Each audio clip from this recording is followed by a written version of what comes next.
نازو جب یہ تیسری جنگ عظیم کی وجہ سے یورپ میں تباہی بہت زیادہ آئے گی, اس کی وجہ سے لوگ بھی کم بچیں گے, بہت جگہوں پہ آئے گی جی, تو لیکن وہ پیش گوئی کہ کثرت سے لوگ جماعت کے اندر داخل ہوئیں گے, وہ کیسے پوری ہوئے گی؟ سوال ہے جب تباہی آئے گی تو پھر لوگوں کو سینما اور انٹرنیٹ اور ٹی وی اور پورنوگرافی اور بیہودہ چیزیں اور اس کی چیزوں کی طرف توجہ تو نہیں نہ ہوگی. پھر وہ بیٹھے ہوں گے تو اس وقت تم جانا ان کے پاس کہنا اگر اب بچنا ہے نا اگلی تباہی سے تو اللہ کو مانو, ٹھیک ہے, پھر تمہاری تبلیغ کام آئے گی, لوگ احمدی ہو جائیں گے, ٹھیک ہے, اس لیے تیار کرو تم لوگ.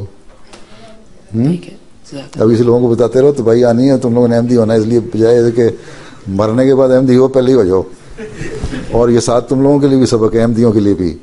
کہ احمدی بھی اپنے حالت کو بدلیں اور نیک رکھیں. یہ نہیں, اللہ تعالیٰ یہ نہیں کرے گا کہ ہم نے کہہ دیا ہم کلمہ پڑھ لیا, ہم مسلمان ہیں اور ہم نے مسیح موت کو مان لیا اور بیعت کر لی اور طریقے کے چندہ دے دیا تو ہمارے پہ تباہی نہیں آئے گی. اللہ تعالیٰ سے محبت پیدا کرنے کی ضرورت ہے, جس طرح میں نے اس کے جواب میں بتایا نا کہ ذاتی تعلق بھی ہونا چاہیے. اللہ تعالیٰ دے دے, انعامات دے دے تو بڑی اچھی بات ہے, نہ دے تب بھی ہم نے اس سے پیار کرنا ہے, ٹھیک ہے.